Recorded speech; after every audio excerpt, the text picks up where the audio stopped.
World cup 2023 जिसके आगाज में अब सिर्फ 2 माह और 2 दिन का वक्त बाकी बचा है और उसके हवाले से अब एक लेटेस्ट अपडेट आ गई है। पाकिस्तान और भारतीय क्रिकेट फैंस जो पिछले 2 माह से इस सवाल का जवाब तलाश करने की कोशिश कर रहे थे कि आया पाकिस्तान की cricket team Bharat world cup खेलने के लिए जाएगी या नहीं, अब उसका जो जवाब है वो भी मिलना शुरू हो चुका है। और सबसे खास पाकिस्तान क्रिकेट बोर्ड के जो पैटर्न इन चीफ हैं यानी कि वजीर आजम पाकिस्तान शहबाज शरीफ साहब, जिन्होंने एक सिक्योरिटी कमेटी बनाई थी जिसने यह तय करना था कि पाकिस्तान वर्ल्ड कप 2023 का बायकॉट करेगा या पाकिस्तान की क्रिकेट टीम जो है वो वर्ल्ड कप खेलने के लिए भारत जाएगी, उसका भी आज पहला इजलास हुआ है। और इस इजलास में आज पाकिस्तान क्रिकेट बोर्ड और पाकिस्तान की ये जो सिक्योरिटी कमेटी थी जिसने भारत में जो सिक्योरिटी है उसकी जांच पड़ताल करनी थी और फिर रिकमेंडेशंस देनी थी, उन्होंने अपनी दादागिरी दिखा दी है। वो तमाम भारतीय जो जनाब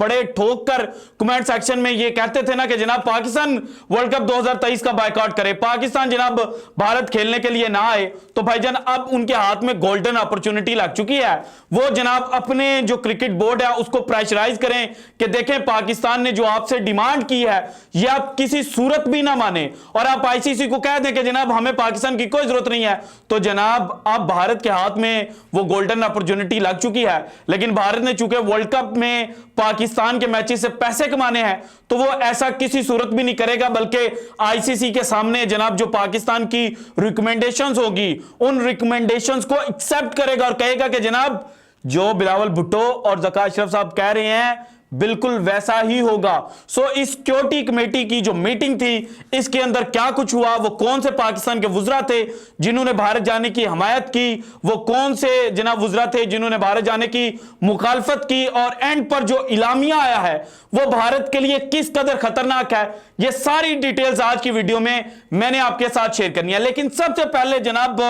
आप जरा, ये एक भारत का ही न्यूज़पेपर है, इन्होंने शाहिद अफरीदी को कोट करके खबर दी थी और इस खबर को देखें, उसके बाद आपको समझ आएगी कि आज दरअसल जनाब जो सिक्योरिटी कमेटी की मीटिंग थी उसने भारत के साथ किया क्या। देखें जनाब, शाहिद अफरीदी ने क्लेम किया था कि पाकिस्तान क्रिकेट टीम जब 2005 का दौरा करने के लिए भारत गई हुई थी, वहां पर टेस्ट मैच जीतने के बाद जब पाकिस्तान की टीम ट्रैवल कर रही थी तो हमारी बस पर जनाब जो पथराव था वो भारतीय क्रिकेट शायकीन की जानिब से किया गया था। और मुझे पता है यहां पर जनाब इस पॉइंट पर जो भारतीय हैं उन्होंने ये कहना है कि जनाब आपके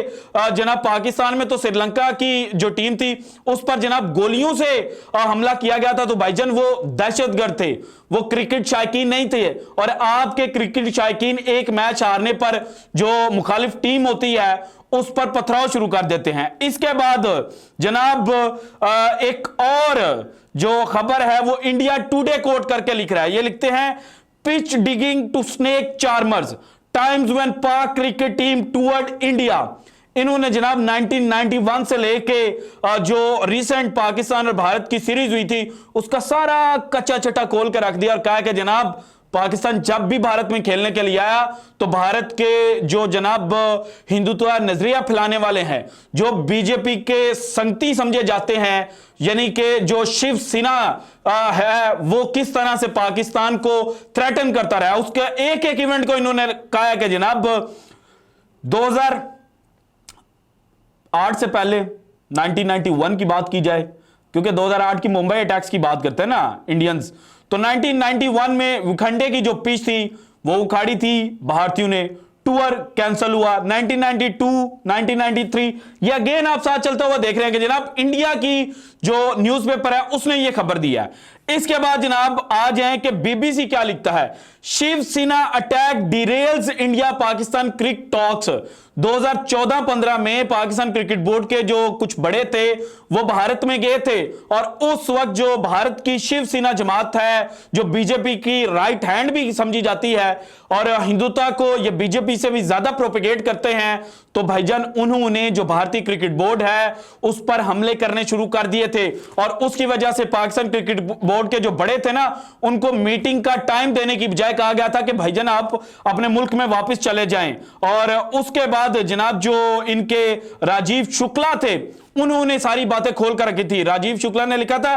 cricket is a gentleman's man and the spirit of the game expect same generosity and tolerance from those who love the game. BCCI is the responsible body and will not do anything against national interest. Cricketing discussions should be left to BCCI. Strongly condemns the attack on BCCI office by Shiv Sena. तो भाईजान माजी के अंदर आपके जो लोग हैं वो क्या कुछ करते रहे हैं। ये इंडिया टुडे की खबर है कि जनाब 1999 में कोटला यानी कि फिरोज शाह कोटला जो स्टेडियम है उसकी पिच भी उखाड़ी गई थी। सो जनाब ये वो चंद चीजें हैं, चंद इवेंट्स हैं तो बहुत सारे, लेकिन मैंने चंद चीदा निकाले हैं। तो भाईजान इस वजह से पाकिस्तान क्रिकेट टीम की जो ट्रैवलिंग है भारत को लेकर, उसका जो फैसला होना था, उस कमेटी ने यह डिसाइड किया है कि वो आईसीसी को यह रिकमेंडेशन भेजेंगे कि पाकिस्तान को भाईजान एक तो फुल प्रूफ सिक्योरिटी दी जाए, दूसरा जनाब हमें रिटर्न सिक्योरिटी गारंटी दी जाए।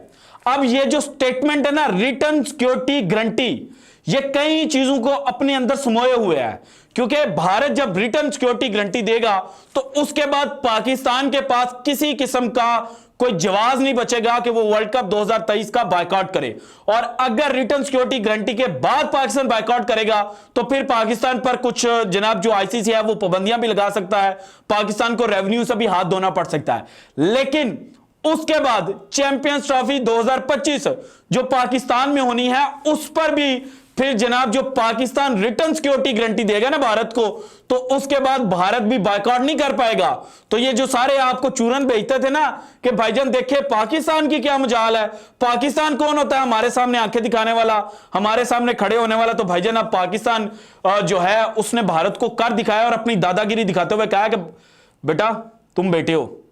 तुम हमसे बड़े नहीं हो सकते। सो जनाब 2025 की जो चैंपियंस ट्रॉफी है उसको ध्यान में रखते हुए पाकिस्तान ने जो रिटर्न सिक्योरिटी गारंटी है वो मांगी है। 2025 में पाकिस्तान भी रिटर्न सिक्योरिटी गारंटी देगा और फिर भारत नहीं इनकार कर पाएगा। सो आज की जो मीटिंग थी इसमें जनाब जो वजीर मुमलिकत बराए खारजा हैं हिना रबानी खर साहिबा, जो पाकिस्तान की फॉरेन मिनिस्टर भी रह चुकी हैं, उन्होंने हमायत की कि पाकिस्तान की जो टीम है उसको भारत ट्रैवल करना चाहिए। उसके बाद वजीर इत्तलात मरियम औरंगजेब साहिबा जो हैं उन्होंने भी जनाब पाकिस्तान टीम की जो भारत ट्रैवलिंग है उसकी हमायत की। वजीर कानून आजम नजीर तारड़ जो हैं उन्होंने भी हमायत की है, जबकि पीपल्स पार्टी के जो एहसानुर रहमान मजारी साहब और कश्मीर अफेयर्स को जो देखते हैं कमरुज़मान कायरा साहब, उन्होंने इस चीज की मुखालफत की है। और जिन्होंने रजामंदी भी जाहिर किया उन्होंने भी ये कहा कि पहले जो सिक्योरिटी है वो मांगी जाए, पहले हर चीज डिसाइड की जाए, उसके बाद पाकिस्तान टीम जो है वो ट्रैवल करेगी। सो जनाब ऑल इन ऑल इस वक्त भारत फंस चुका है। आईसीसी के पाकिस्तान ने कान लाल कर दिया और आईसीसी को बता दिया है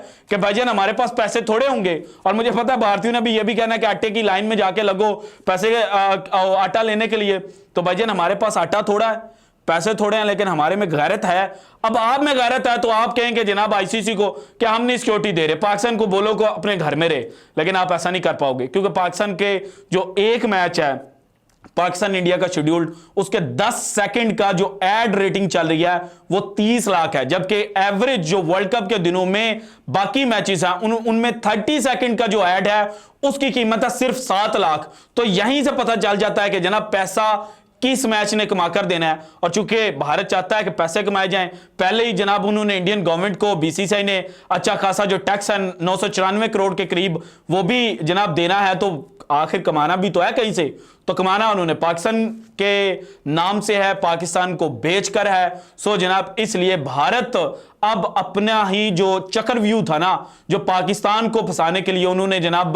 चलाया था उसमें फंस चुका है। So this is it from today's episode. अगर आपको वीडियो पसंद है तो लाइक कीजिएगा, ज्यादा से ज्यादा शेयर कीजिएगा, अपनी कीमती राय का इजहार लाजमी कीजिएगा, और अगर आपने अभी तक चैनल को सब्सक्राइब नहीं किया तो कर दें। शुक्रिया, अल्लाह हाफिज।